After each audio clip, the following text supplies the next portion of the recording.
Today I'm bringing you to Fort Ridgely State Park, which is in south central Minnesota, just south of the city of Fairfax. And when I say city, I mean teeny tiny little town, what you find in rural America.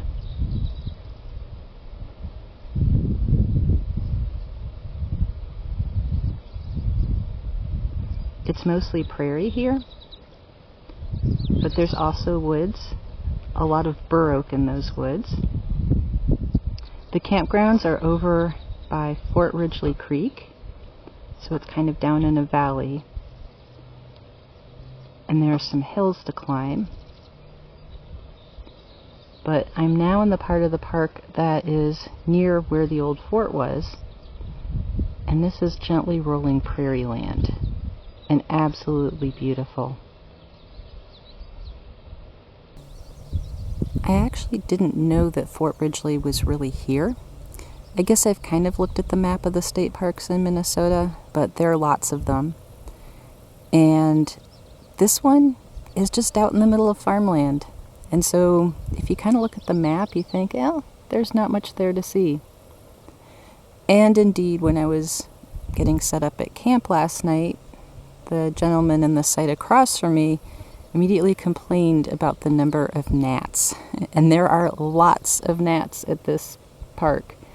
I'm not sure why.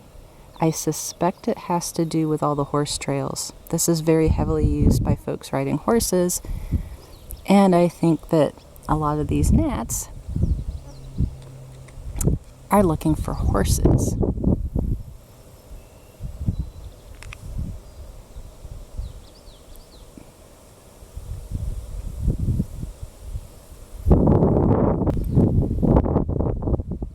Oh, that's awesome.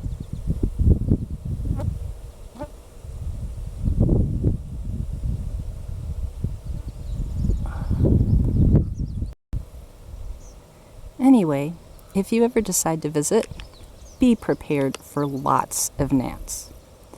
And so I'm actually standing here wearing one of those netting shirts that you can get off of Amazon.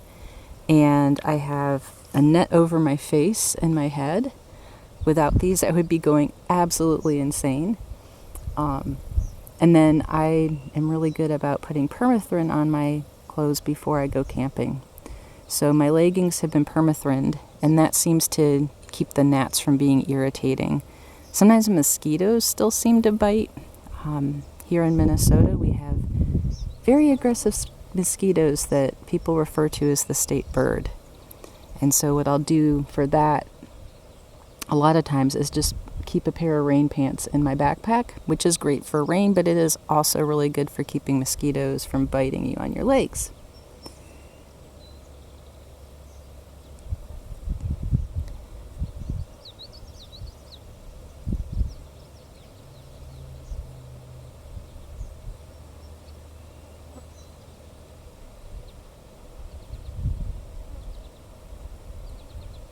In addition to complaining about the gnats, the gentleman who is in the campsite across from me also complained that there's nothing to do here. Well, you know, there's the fort, but there's nothing to do here. And he suggested another state park called Flandreau, which is about 30 miles west of, or east of here, near New Ulm. And that park has a swimming lake. And it's also next to a larger town. And so I think it's busier. There's probably more in the area to do. But honestly, if you're just trying to get away somewhere beautiful and quiet, I really like it here.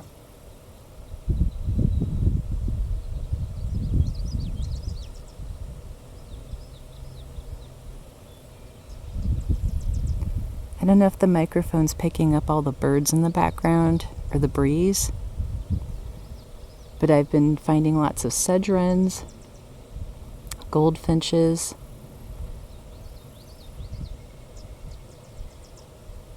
there's also some kind of swallow that occasionally swoops by, and of course as I'm standing here, one flew right toward me and over me, just a couple feet over my head.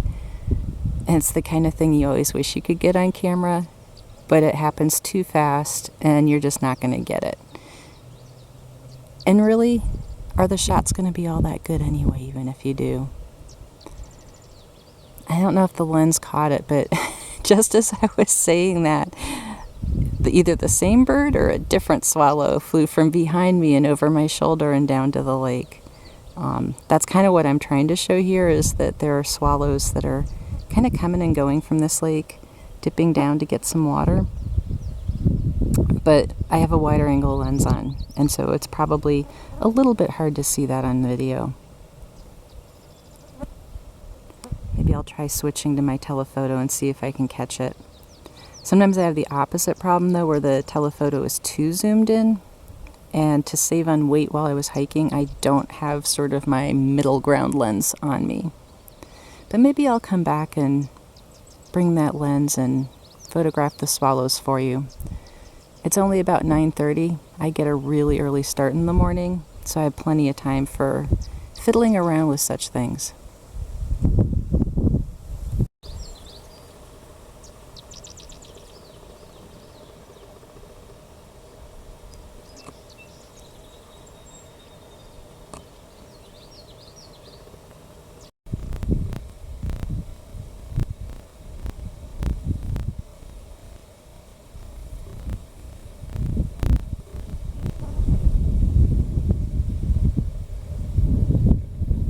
What do you know? 2 blue herons just landed on this pond. And the funny thing is, as I was sitting at the picnic table, I was wondering why I wasn't seeing herons. Just seemed like the perfect spot for them. And then I started wondering, well, maybe this is such an isolated pond, and maybe they need more habitat than just this. And yet here's a pair shown up.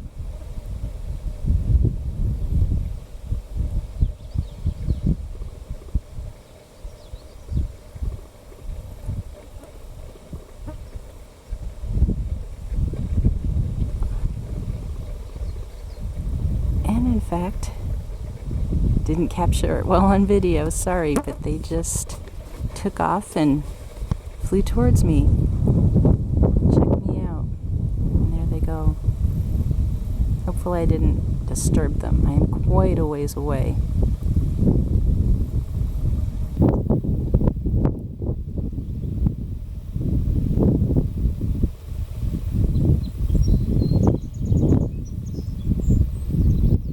I got thinking a bit more about the herons and how they took off.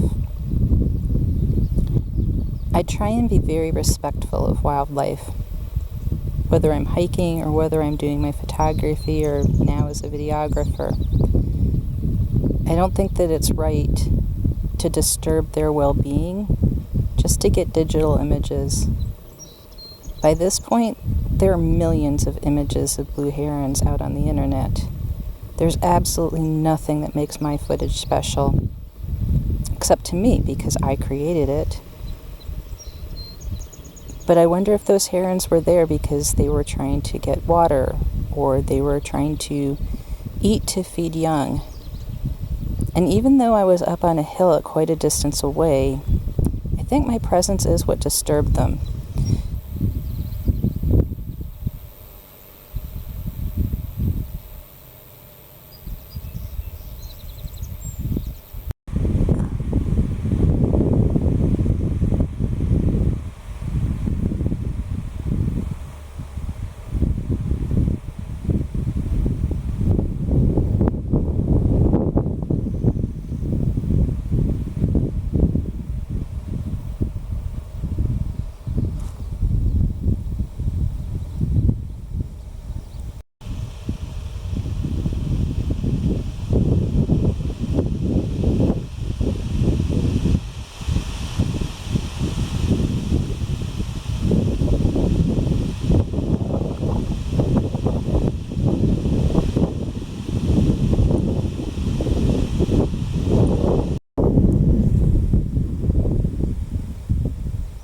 This is Fort Ridgely, and that building that you see is actually rebuilt by the Minnesota Historical Society, I believe.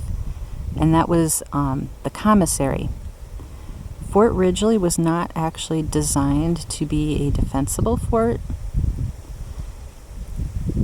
And from what I've read of the historical signs, the original buildings aren't there because once the Army abandoned this area, the settlers, the European settlers who were farming, started taking the buildings apart to use the building materials for their own properties.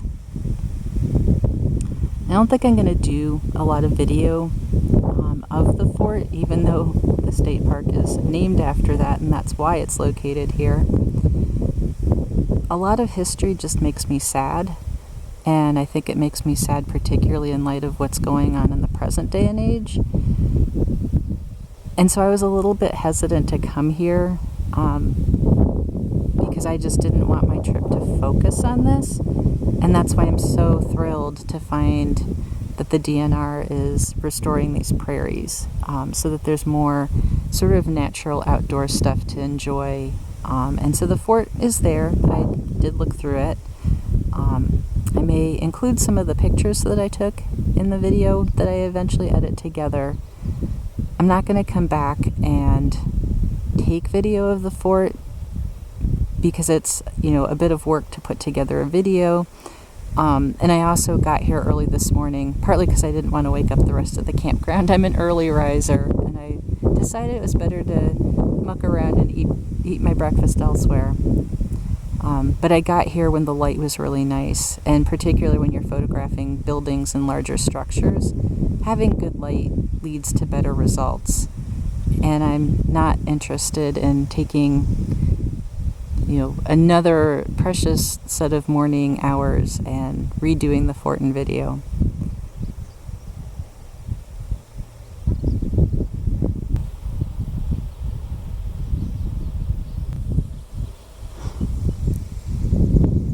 The restored prairie is absolutely beautiful here. There's still a lot of work to do to get it back, I think, to a functioning ecosystem. And the sign that I read said this could take years, it could take decades, it may not be possible. They don't really know. It's sort of a big experiment and a work in progress. But even if this isn't what it was originally when Europeans arrived, it's still stunningly beautiful, and it's still heartening to see so many native prairie plants out here.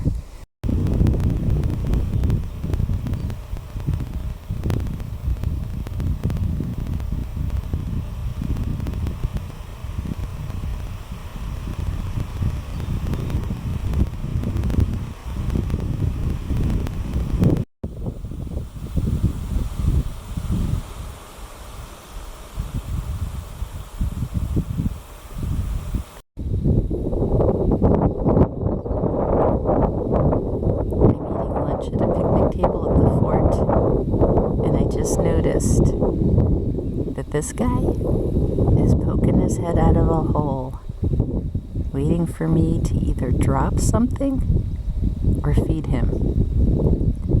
He's totally out of luck because I do not feed the wildlife. Although you never know, I might be leaving crumbs that he'd be interested